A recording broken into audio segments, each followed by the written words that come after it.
With my second live today on Insight Time, I did one early this morning for the middle of the night for some of you. So if you weren't here, that's not a surprise. And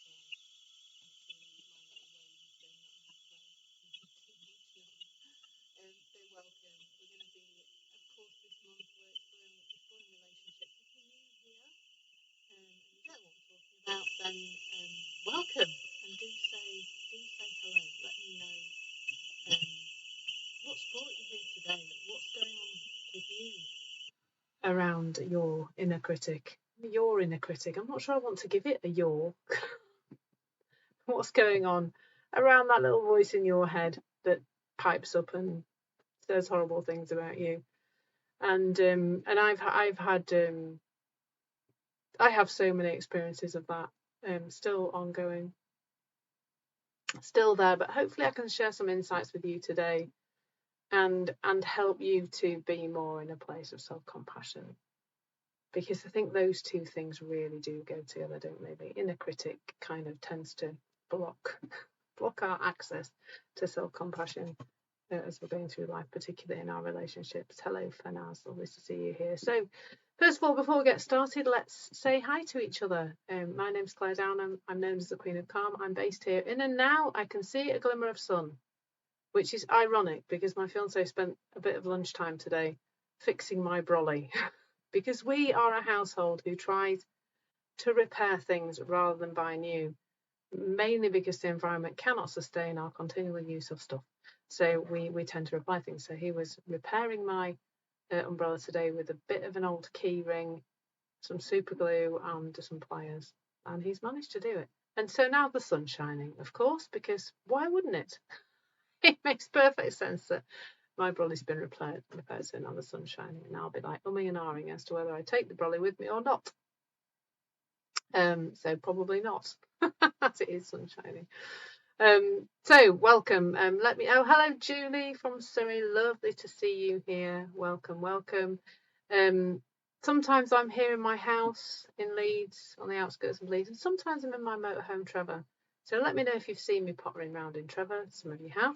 I'm home for the next couple of weeks doing these sessions, I think, mostly, and then we're going to be heading off again to,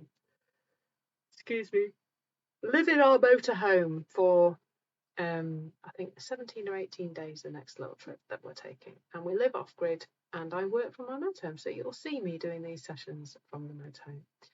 So what I do in the world and what I love to share when I'm here on Insight Timer is being a human potential catalyst, really helping people, particularly women, to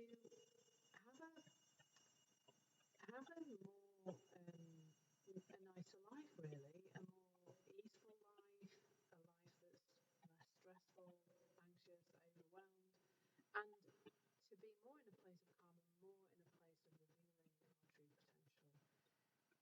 And a lot of that comes down to changing the relationship with thoughts and feelings rather than spending a lot of time changing our thoughts and feelings. And trust me, I've tried to do that. Anybody else here tried to change their thoughts, feelings and behaviour? Maybe for quite a long time. And I did for a long time. Given it up now, decided it didn't work. And in actual fact, by giving it up and by looking in this direction of these three principles, it's all, a lot of it sorted itself out. Isn't that interesting? I truly believe that we have a psychological immune system, a system that is built to work beautifully, and that psychologically we're getting the way of that. So I get an oh yes from Julie. Totally, yeah. Julie gets it. I know she does. This trying to fix ourselves. So if you're a person who's tried a lot of things to fix yourselves, hurrah, you're finally in the right place. You're going to learn something here that's going to help you to stop needing to do that. Yes, Jeff, trying to change it all the time never works. But when have I? Do you know what, Jeff? There's not one of these sessions, Jeff, and I don't get a laugh. Have a giggle, I think, now from something that you share. But when have I ever learned anything? Well, I don't think you're the only one. I think we live in a society which encourages this, don't we? We know, trying to fix ourselves.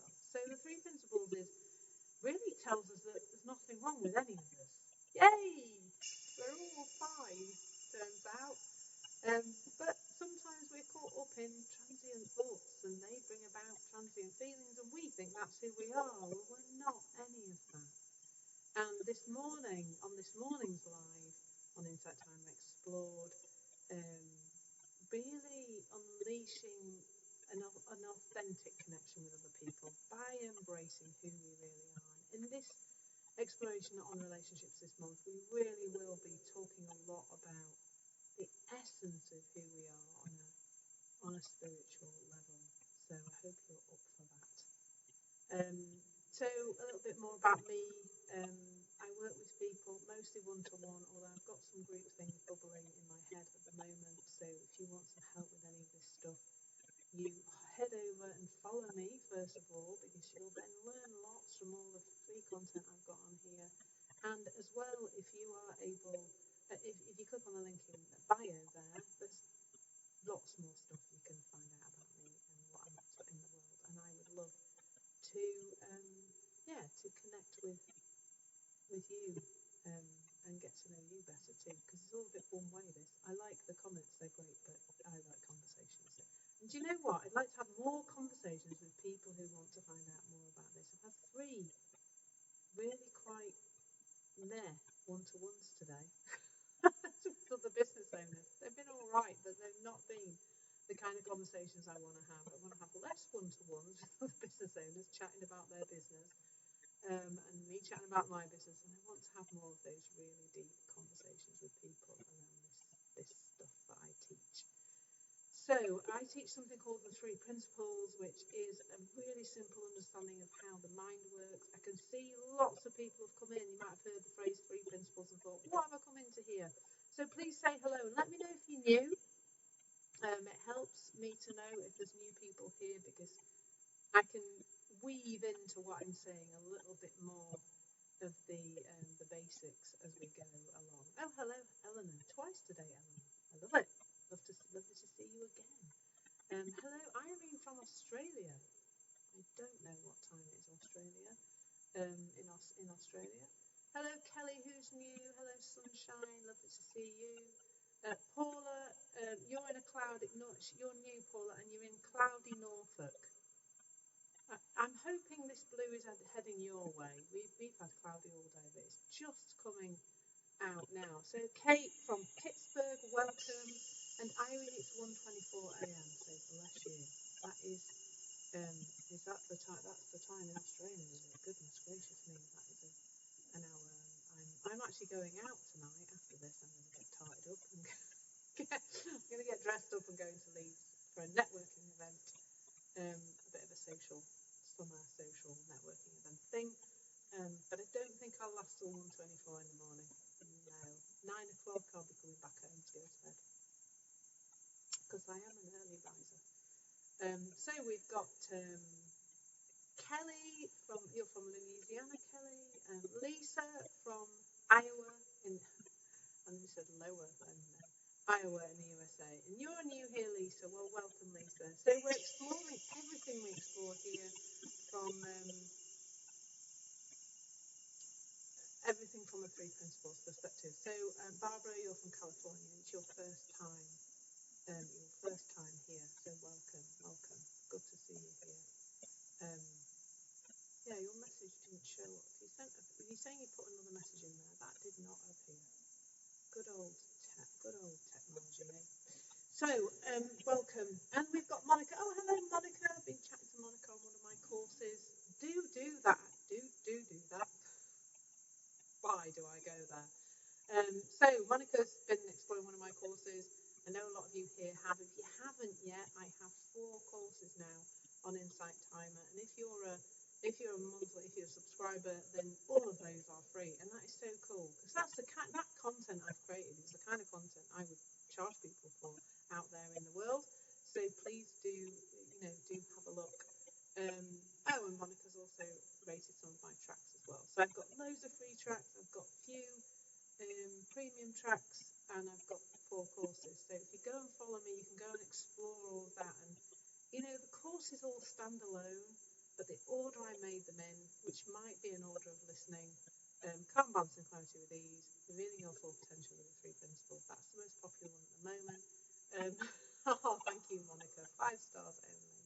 assume. Stress the success of three principles approach to effortless productivity and creating harmonious connections. I'm going to start making my course titles a lot shorter. They've got longer and longer each time. So creating harmonious connections and enhancing relationships with the three principles is the fourth course, and that really does connect to what we're exploring this month. Hello, Angus. You're not too late. I'm still chit-chatting. Beautiful rising, beautiful souls. Oh, thank you. You're not late to the party at all. The party's only just starting. So let's get into the party. And just with a reminder before I do that these sessions are brought to you by donation. I don't obviously get paid for turning up here, and I do turn up here 4 to 5 hours a week, which I absolutely love. This is my favourite space to hang out. Nobody else on anywhere like social media gets as much of me as you do, and that's because I love you all, and you're a lovely group of people to hang out with. So we're exploring relationships this month. So what I've noticed already, and so the title today is so reminiscent of a title, and I can't remember exactly what it was, that I did when I was talking about productivity, because it's the same things, isn't it, that come up for this area about relationships. It's that same type of stuff that comes up for this, as it did for productivity, as it did for revealing your true potential, as it did for getting more calm, as it did, everything's the same stuff that comes up. It just comes up in a different way, in different aspects of our lives. So today, when we're talking about taming the inner critic and cultivating self-compassion, well, I don't know about you, but I needed to do that when we were talking about productivity. I could be very critical of myself around productivity, and I needed to be a lot more self-compassionate, because I don't know about you guys, but I tended to beat myself up when I didn't do what I thought I should be doing. Oh, look, I've turned into an angel. The sun just came through, and I kind of lit up. So I do think we're talking about the same things, but in this particular session, we're going to talk about this in the context of relationships. So first of all, let's talk about, and let's explore this together, because I love you to share as I'm talking about this. Let's recognize, or let's become aware of the impacts of the inner critic on our relationship dynamics. So I'm going to share a little bit of how that shows up for me, and maybe you can share whether yours is similar or it's something else, or perhaps you don't have an inner critic. Is anybody else here not got an inner critic? And mine's a lot quieter. She's in the corner now. She's called Niggly Nelly, and I've given her a gin and tonic, and she's sat in the corner quietly-ish. She still has a little moan, but yeah, as long as I keep giving her gin and tonic, she's fine. Makes her sound like an alcoholic, doesn't it? She's not really, but it seems she likes the gin and tonic. Thank you, Kay. I do try to make this light-hearted as possible. Thanks for that. Kay said I told a good joke. I like it. So yeah, so let's talk about, like, the impact for me goes a bit like this. So first of all, something will happen in my relationship with my fiance Bruce. So I'm going to tell you the story. I told this story this morning. I'm going to tell it again, but it's now coming from a slightly different context, and that is this morning. I came out of the bathroom, and I was in the bathroom with Bruce, and we were just chatting while he was shaving, I think. And I came out of the bathroom, and the vitamin B12 packet was on the top of the stairs. So the vitamin B12 in my house, you really need to know all this, don't you? It lives in the bathroom, because it's one of those that you put under your tongue, under there, a little tablet, because that's where B12 is absorbed best. I don't know, I read it somewhere. And apparently as you get older as a woman, B12 doesn't get absorbed in your stomach very well. So, and we're also vegan, we don't eat meat. Well, we're not vegan, but we don't eat meat. So B12 we need to take. So it lives in the bathroom, goes under your tongue. So I went back into the bathroom with the packet in my hand. Already. Why has Bruce put this there? And I said to him, why is the B12 at the top of the stairs? And he said, I thought they were Ethan's vitamins. Ethan's his little boy. To be fair, they're the same branding and the same colour packet. So understandable. I think that not noticing that detail is fine. So, but it wasn't fine because what actually happened that morning is they're normally on the top of my chest of drawers where I keep all my toiletries. And I took mine this morning and then I put them on top of Bruce's chest of drawers, ready for him to take his, to remind him, sort of thing. So in my head, the inner critic woke up and she went, Bruce is criticising you by him mistakenly thinking they were Bruce's vitamins. In my head, this is where it went. He's saying I would put Ethan's vitamins on his chest of drawers rather than taking them downstairs myself or putting them at the top of the stairs ready to go downstairs. So that just, it went straight there. Like, it went straight there. And I noticed it. Like, it was just so, it's actually quite funny that I've made up that Bruce is thinking that I'm silly for putting the wrong vitamins in the wrong place when actually he'd put the vitamins in the wrong place, but he just made a mistake, and that's fine. But I was taking it as a criticism. So maybe you've noticed, like, so to simplify that, somebody says something, or Bruce particularly says something, and I turn that into a criticism when it is not. So if he questions me, if he says, why have I done something like that, or just asks really innocent questions, I will make that into a thing, into a criticism, when it isn't a criticism at all. So, and that piece there about, here's me with my inner critical voice, we'll just call it that for now, thinking that that's what Bruce is thinking about me. And that impacts on how I behave. So it has an impact on my relationship in that it has, Kelly, I like relating capital letters. Like, that is, it then makes me snippy with him because I think he's being critical of me and how very dare he and blah, blah, blah, blah, like it goes that way. And it, it makes me, think that he's having nasty thoughts about, not nasty thoughts, but critical thoughts about me. It makes me think worse of him. It's not helpful at all. Yes, Lisa, 51. Well, I'm 52, and I'm getting there too. Bless you. Becoming more mindful of the inner critic, and it makes a world of difference. Absolutely. And what's great about how I'm talking about this now, and I hope like you can start to see this too, is that once you're talking about it in this kind of, oh, wasn't that interesting?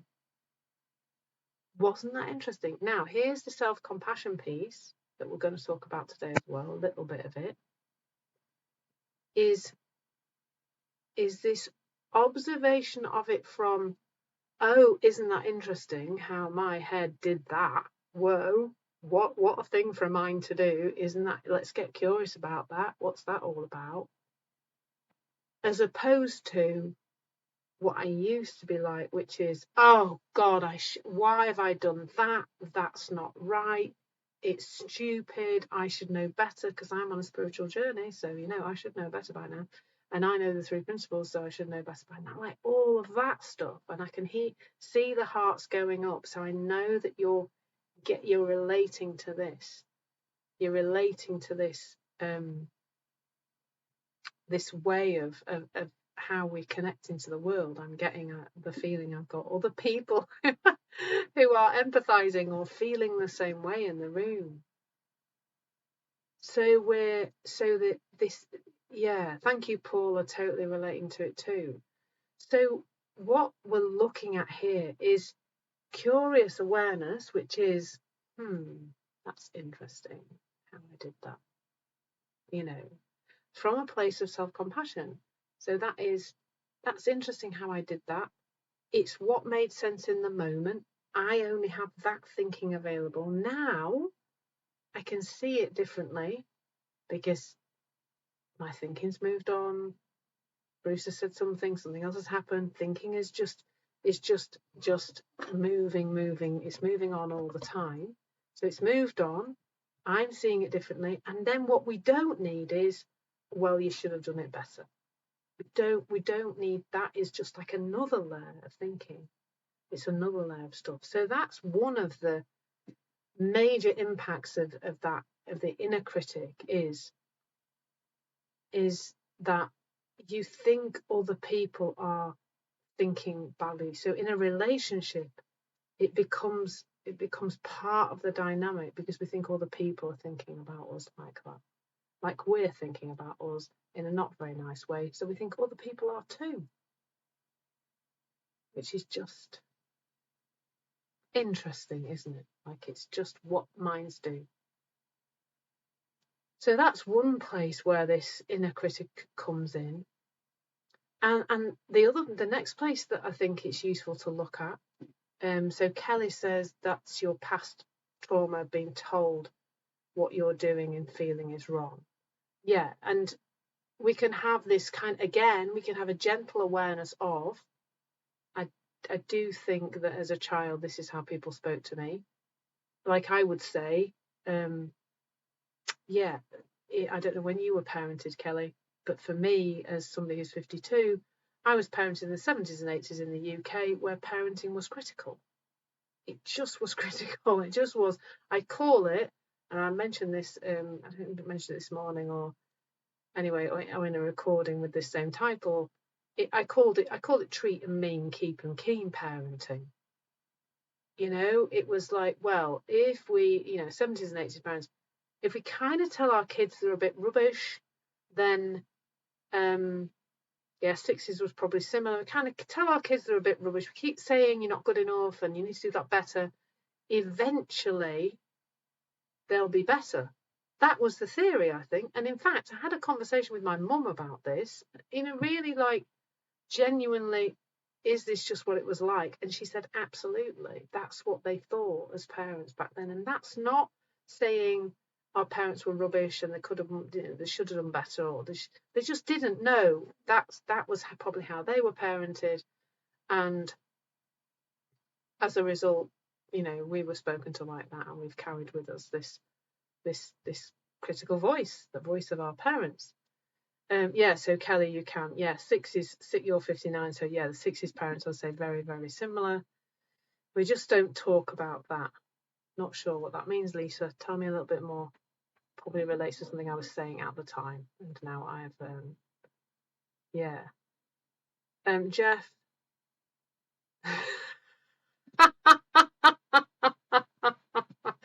Jeff, I am way too enlightened to do that. I'll keep repeating this until it isn't absolutely false. Jeff, you should be a stand-up comedian. So, and Angus says, yeah, you're 52 and you recognise it too. Yeah, Monica says, Monica's Kelly. Monica's also 59. So I think there's a generation of us here, aren't there, who are carrying around this voice in our head that says we're a bit rubbish.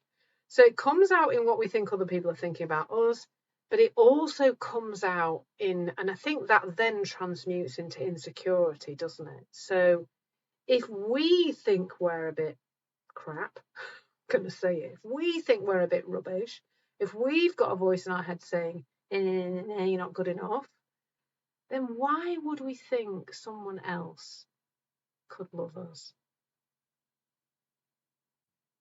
And I feel really emotional saying that because I married a man and stayed with him for 20, well, I stayed with him for 20 years because I didn't think I deserved any better. And he wasn't a bad man, but he was just the wrong man for me. But I stuck with it because I didn't think there was anything else for me. That was it. That's what I was stuck with. And I still didn't realise I still had quite a lot of emotion around that. Because we do, don't we? We stay in relationships, and none of this is just about our love relationships. We stay in jobs with people who aren't nice to us. We stay in friendships with people who are not right for us. Oh, bless you, Violet. Literally waiting for death to free you from that marriage and realise you had options. Bless you. Oh, Lila, you're going through it too, and it is super exhausting.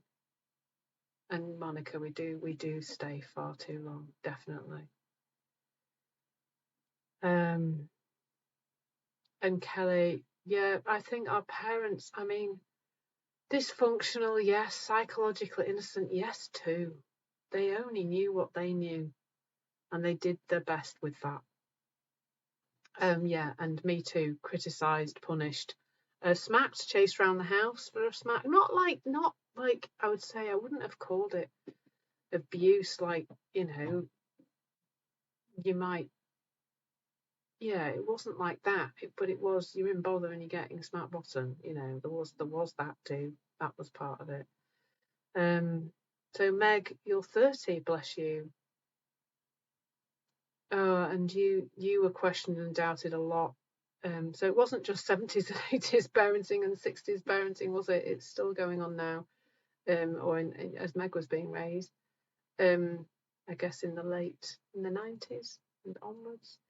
And you second guess your reality quite a lot. So Meg, bless you, and I hope you find this helpful. This is absolutely the kind of stuff that I love to talk about with people. The chat's going really fast now, so I'm trying to just keep up with you.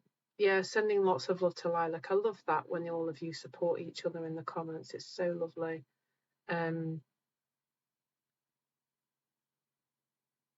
Oh God.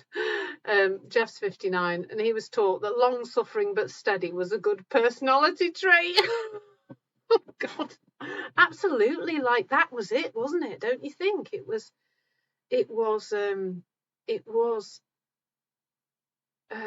yeah, just keep going, really. Definitely. Lots of love being shared with Violet, and I'm sorry to hear that, Kelly. Physical abuse is not of course does bring about this thinking that we have right now.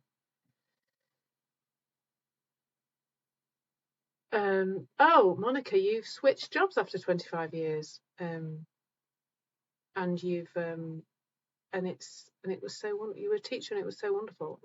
Are you still teaching, Monica? I'm not sure. Oh, bless you. You were punished what your sister did because you were taking care of her also. Bless you all.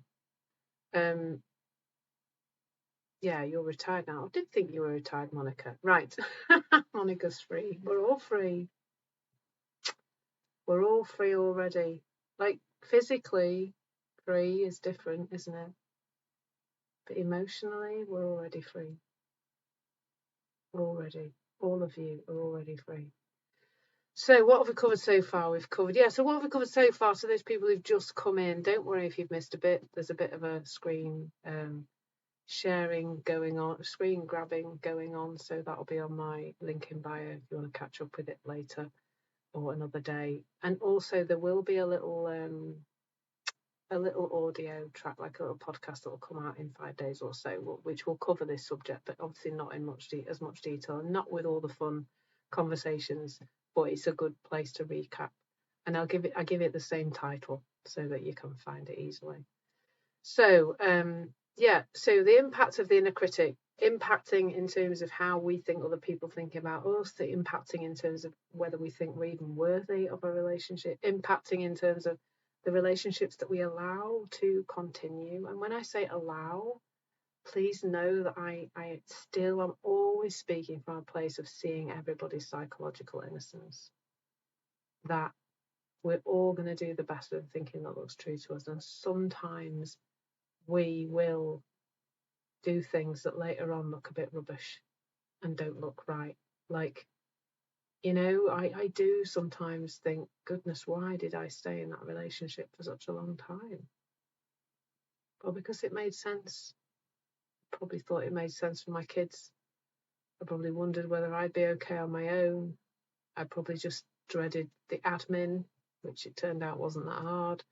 There was a lot of it, a lot of stuff that who knows. It just didn't make sense until it made sense, and then it was just one day in November, nearly 10 years ago, 2013, when that was it. That was done. So it's nearly 10 years since I split up from my husband. I can't believe that's gone so fast. And he still lives next door. So there you go. That's my joke for today. So what other ways does the inner critic impact on our relationships?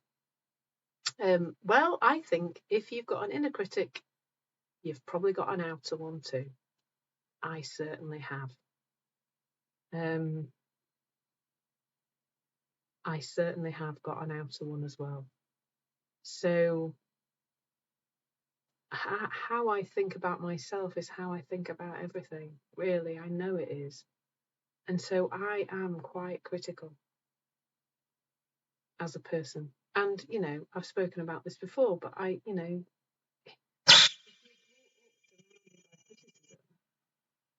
it's just like it's just a habit, isn't it? Now, what I'm looking towards in this conversation is just more awareness. So, I would have been super critical. I was very critical with my ex-husband, very, very critical with him, but I wouldn't have known I was doing it. I wouldn't have known I was doing it. I just prattled through it, criticism after criticism after criticism. No awareness, really. I think my relationship with my thinking at that point was, well, if it's in my head, it must have a purpose. There for a reason. It's my instruction manual. I've got to kind of follow it, really. And so there was no halting. There was no pausing. There was no awareness, really, or very little awareness. And so now I know, I know that I'm sometimes critical of Bruce and other people, and I can go there. But there's a level of awareness that makes it different. And it also seems to me that it's helping it to dissolve slowly but surely.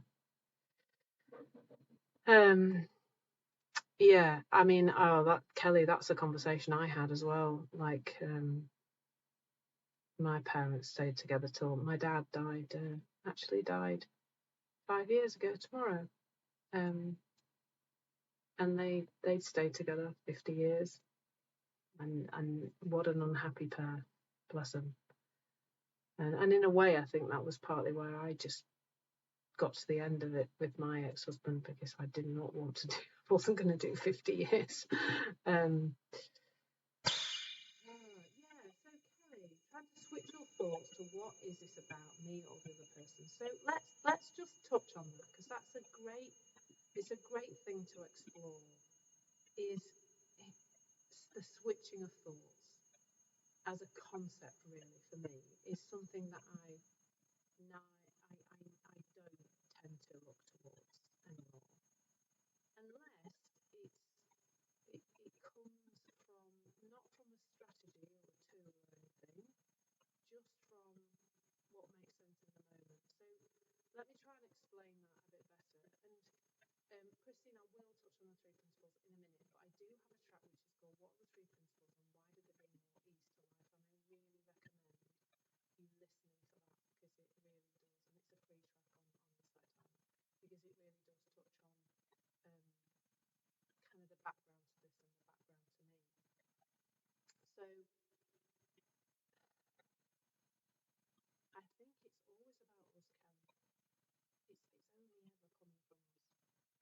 And we have a guidance system that's going to let us know what's going on. So we've been told wrongly, or we've learned wrongly, that our feelings come from other people. That and I hope when I've been talking today about, me thinking Bruce is thinking something about me, like that, seeing that's created by me. He's done nothing. He's not created any of those icky feelings. I've created them all myself. Not in a I've done it myself, so I need to sort it out way, but just that's my system working as a human system is supposed to. So awareness to me now is the only thing that's needed. because as we become increasingly aware, we develop a point of choice. So I don't know where my ruler is today. Um, those of you who've been here before, you'll know about the ruler, and I don't know where the ruler's gone. It's disappeared. I've got a coaster. I'm going to use that instead. But it's like if I'm not actually going to hit myself on the head. Really sure. If I'm doing this and I'm hitting myself on the head with a coaster, I'm telling you all about my awful headache that I can't get rid of, and I've tried everything, drinking loads of water and sniffing lavender oil and blah blah blah, and I can't get rid of the headache. I'm trying everything, I can't get rid of the headache. And you're going to say to me, do you want to stop hitting yourself on the head with a very sharp coaster? It's not the point. I'm not even doing the point yet. It's still giving me a headache. And that's where we're pointing to here, is that there are certain trains of thought that are rubbish. And when we go on them, we feel rubbish. And at some point, if you keep looking in this direction and you keep not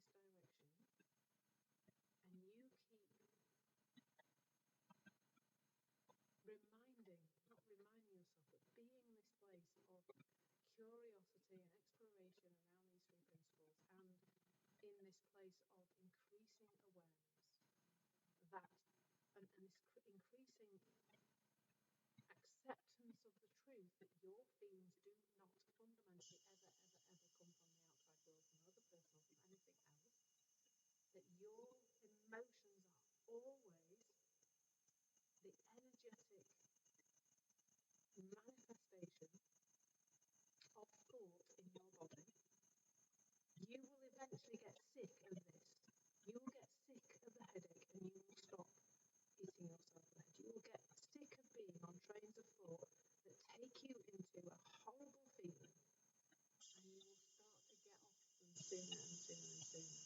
So this morning with the thing with Bruce, I was upset with him for such a short space of time, and then I had to come down, and I was doing a live anyway on Insight Times. I didn't have time to carry on the conversation. But as soon as, before I would have been wound up and ranting in my head about, I should have said this to him, I'm going to say this to him afterwards, blah, blah, blah. I would have been still wound up about it. I would have calmed myself down or been calm while I did the live, and I would have got off the line and gone, and by the way, just the same, just carried it on. I would have carried it on. I definitely would have carried it on. But I didn't, because it just didn't make sense. I was in a lovely feeling having delivered a live on Insight Time. Why would I want to put myself back into that achy feeling? So the thing I did when I finished my live was say sorry to Bruce about snapping with him. That's it. There's nothing else to do. So, that's interesting. So Nonny says inner and outer critics are isolationists. As in separation. As in, yes. As in, well, we're all in an illusion of separation, otherwise I wouldn't be having this conversation with a group of people, because you wouldn't exist. We'd all be one, and I'd just be able to sit here and blend with you. And yeah, we have to have the illusion of separation, don't we? I think that's what you mean, Nonny, when you say isolation. We have to be in this place of separation, because it's just how life works, isn't it? I find it helpful anyway to kind of live my life knowing, in the illusion of there being a me and a you, and then everybody else out there.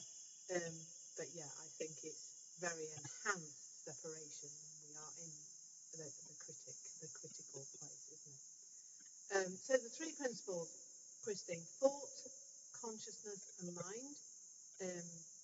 As you hear me talking, you'll hear them come up without necessarily specifically saying those words. So thought, you will hear me talk about thoughts. That's part of what I talk about a lot. Consciousness, so you'll hear me say awareness, curiosity, getting, kind of investigation, sort of your emotions. You'll hear me talk about things where we're conscious of the world. So you will hear me talk about it like that. And when I talk about mind, it's universal mind, universal intelligence. You'll hear me talk about wisdom. You'll hear me talk about innate well-being. What is the essence of who we really are, those kind of things.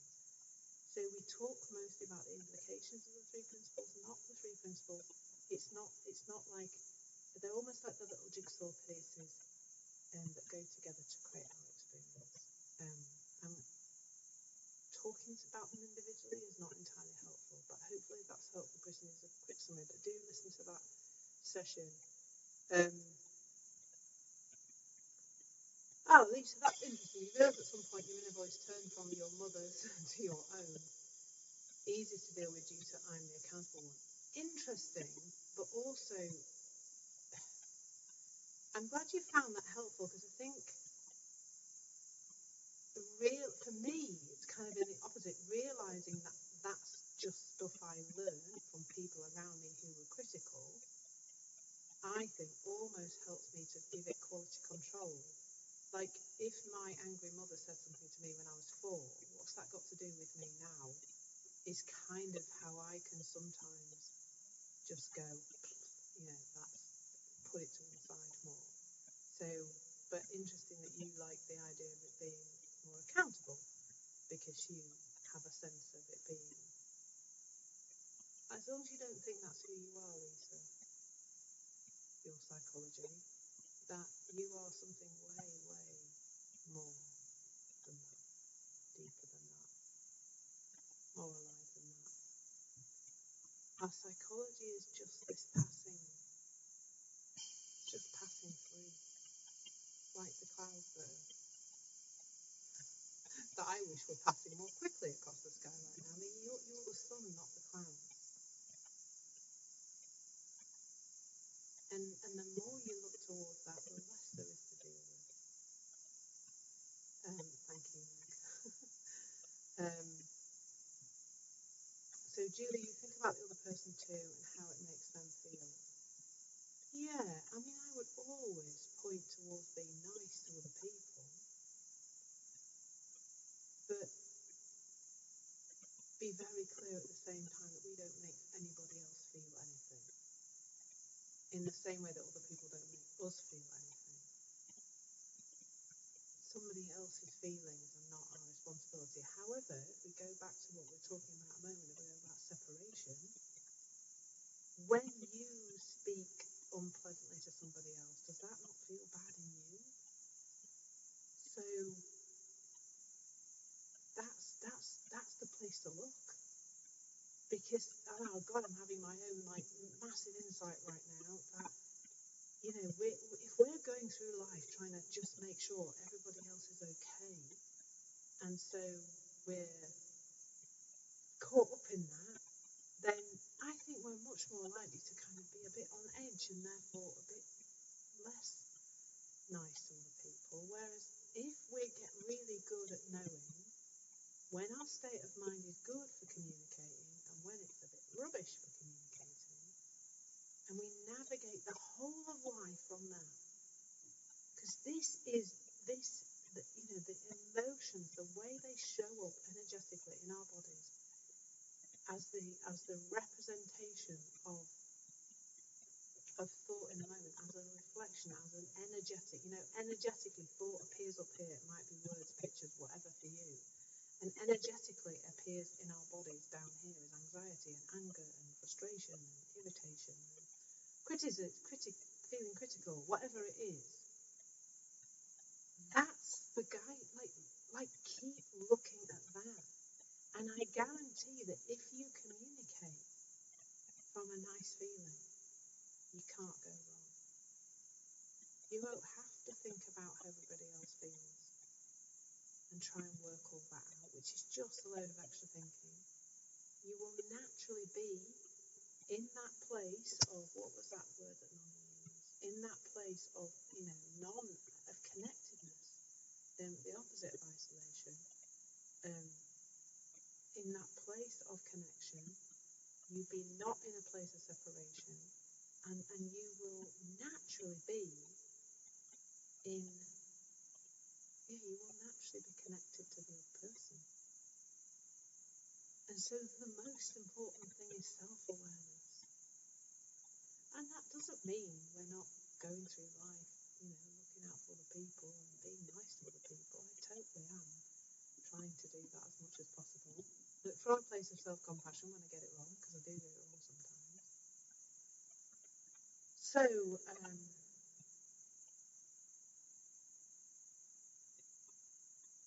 really, as we look in this direction and as we start to become more aware of that inner critical voice, the natural consequence of that is a deeper connection with other people. The natural consequence of being aware of, I'm at an amber warning light here in terms of emotionally how I feel. My thinking is untrustworthy. Our thinking, when we feel terrible, our thinking is untrustworthy. And the natural consequence of actually going, I'm getting off this train of thought because it's untrustworthy and it's creating an uncomfortable feeling in me.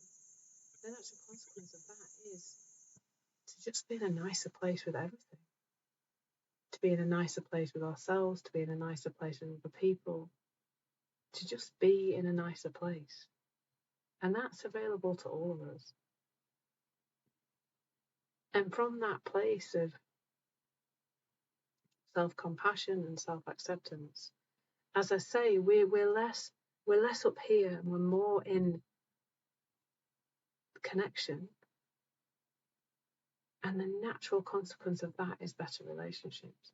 Because this is how I see us and other people. It's like there's one spiritual entity, one energy having 7.8 billion human experiences. I don't know how many people there are. It goes up by a few 100,000 every minute, doesn't it?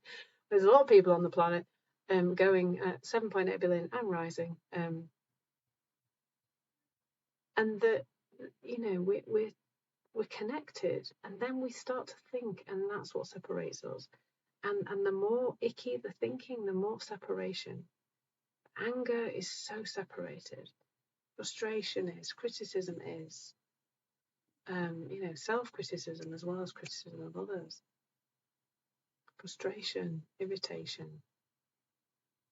Really all those feelings that make it look like somebody out there is doing it to us, making us feel a particular way.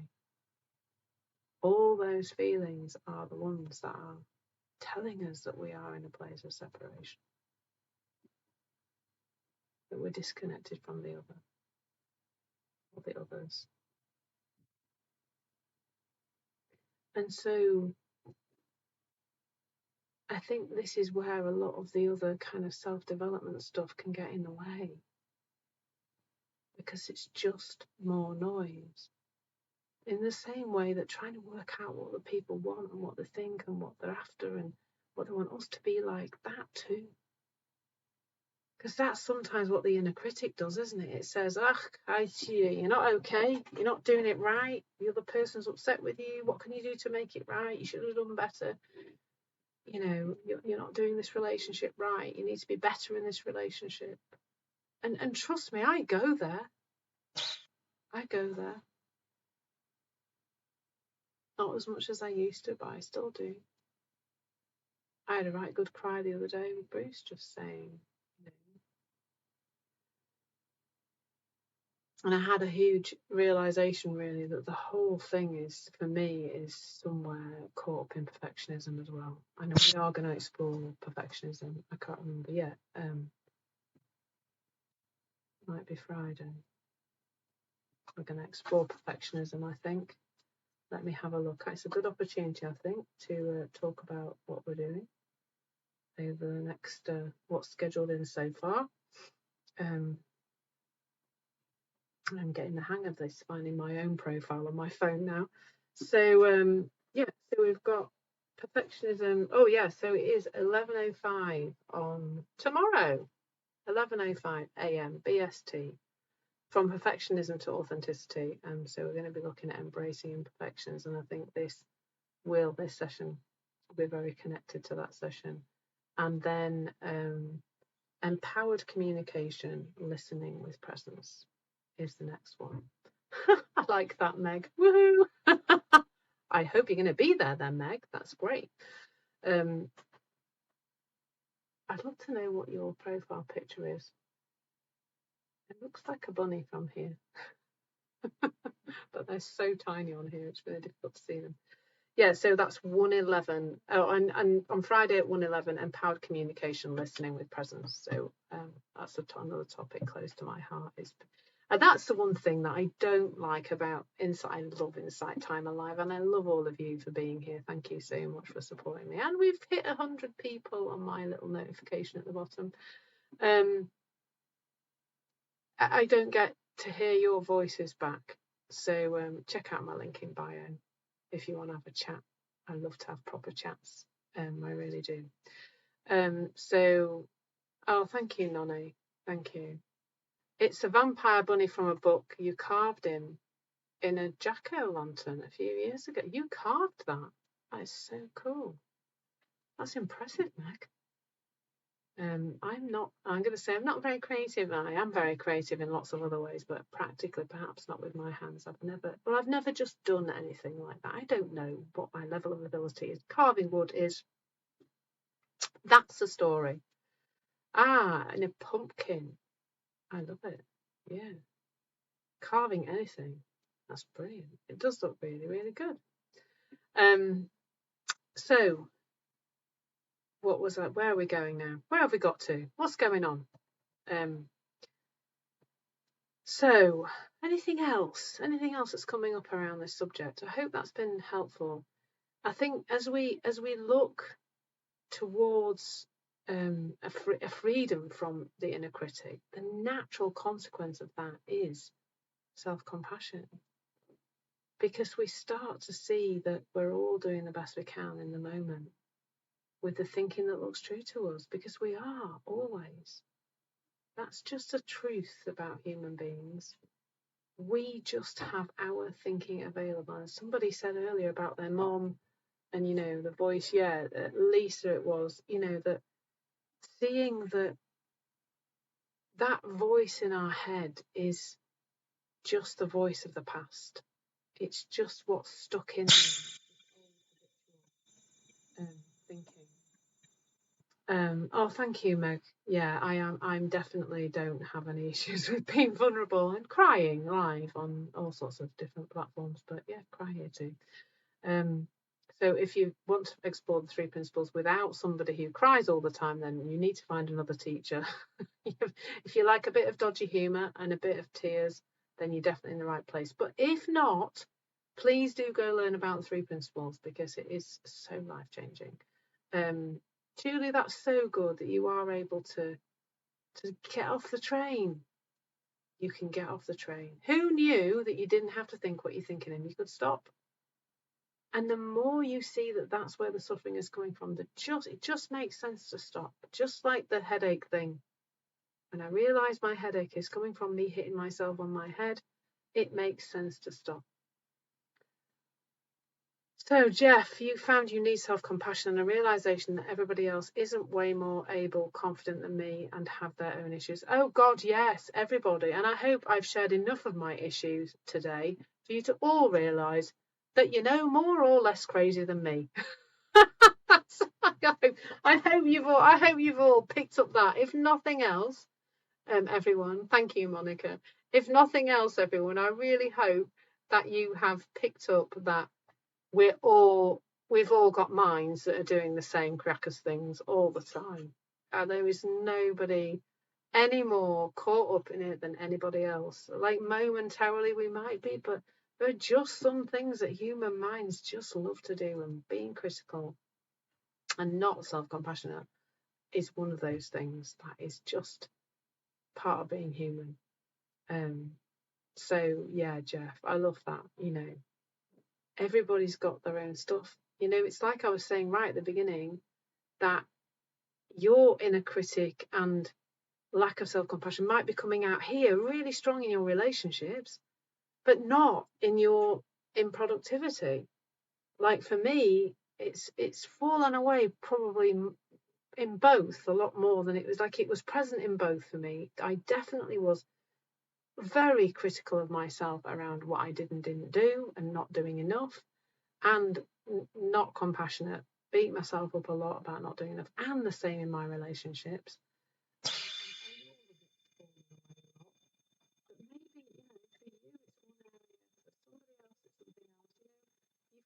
you ever chatted with somebody where the thing they get caught up about is just, you just think, oh, well, I don't have a problem with that. It's just like, not bothered. And then, but you know that you've got something that you really get caught up about, and you start telling the other person, they're like, oh, that doesn't really bother me. Isn't it interesting how we're all like, there's something for all of us, isn't there? And that's just okay. It's okay. And we can't look at a person or their social media profile and think we know what's going on for them, because we just don't. So, yeah, I feel like I'm kind of coming to a close here today. Thank you so much for all your lovely comments today. Remember that this session is brought to you by donations. So if you are able to make a donation today, I'm super grateful for that. They mean a lot. Also, what means a lot is all the lovely hearts that are going up the side of the screen. So a quick recap of how else you can access my learning and my sharings is tomorrow at 11:05 BST. We've got perfectionism. We're talking about perfectionism, and at 1:11 we're talking about communication and presence. 1:11 on Friday, that is, so not on Thursday, because too much usually happens on my Thursdays. Oh, thank you, Kelly. That's lovely. And remember, I've got 4 courses, and I'm one of the things I love about the courses is that I love being able to share this understanding at a really accessible way. So, you know, it's a really reasonable price to be able to be a member of Insight Timer, you know, a premium member, and you then can access all 4 of my courses. And the other thing I really love about the courses is it's just such a lovely place to chat. So I've had a few comments, a few questions and insights shared on my relationship course, which is called Creating Harmonious Relationships and Creating Harmonious Connections and Enhancing Relationships with the 3 principles. That I've been answering some things today, and I get to leave little voice notes, and it's just great to have little conversations. So if you are on email courses and you want to hop on a conversation there, that's a great place to do it. There's places to connect with me on my link in bio, and as I said before, actual conversations are nice too. So lots of love, everyone. I'll hopefully see some more of you this week on the other sessions, and I'll be scheduling some more for next week soon. Thank you, Kelly. Have a beautiful evening too. And Claudia, lovely to see you. Thank you, Monica, Julie. Thank you, everyone, for all your lovely comments. And yeah, see you tomorrow, Claudia. See, Claudia's taken up the baton to have a proper chat. Really looking forward to that. So yeah, please do reach out. Really happy to talk to any of you and explore anything that's on your mind, particularly around your relationships, but about anything, really, anything that I talk about, anything that's getting in the way of you revealing your potential. So lots of love, everyone. Have a lovely evening or rest of your day, whatever stage of the day you're at, and I hope to talk to some of you soon. Lots of love. Take care.